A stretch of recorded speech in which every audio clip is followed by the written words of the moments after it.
Good morning, Iloilo. Very hot morning diri sa Iloilo, subong ano.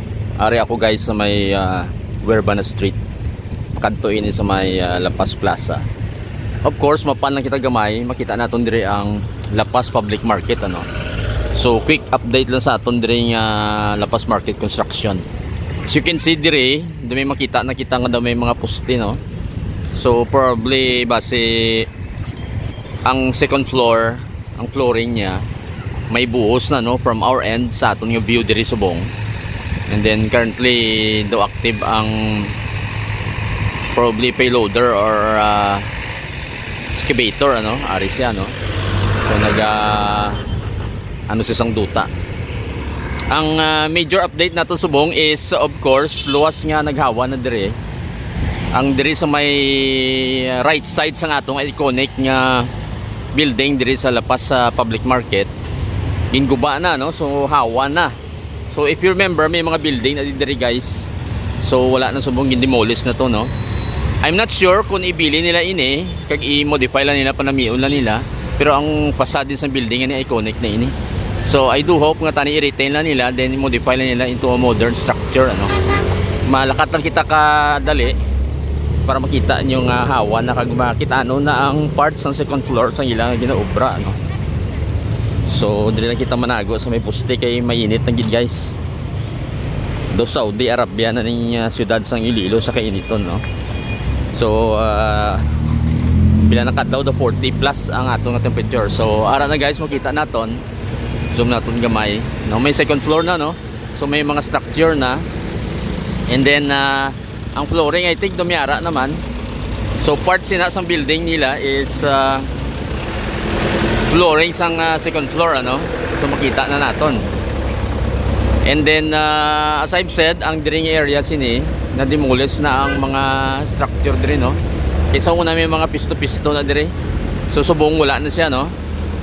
And then though kumbaga balance na kaysa other side, wala naman dito mga building na una dito demolish. While ang diriya recently lang kay nagalabay ko din sa isa kadlaw ara pa gani no. So subong do na ubos na. Ari pa ang mga debris di mga remnants ng mga kabilyada. Di makita pa naton.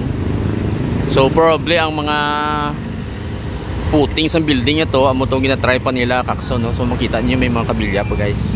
Ari may mga kabilya pa. So mula ning view naton niya daw makita naton sa diri nga side, medyo diri kita sa front.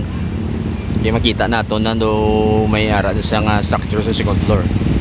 Medyo obansi ang La Paz market sa construction, pero daw ang Haro market mas madasig no, kay gamay lang siya. So mas malapad ini ang aton yang La Paz market no.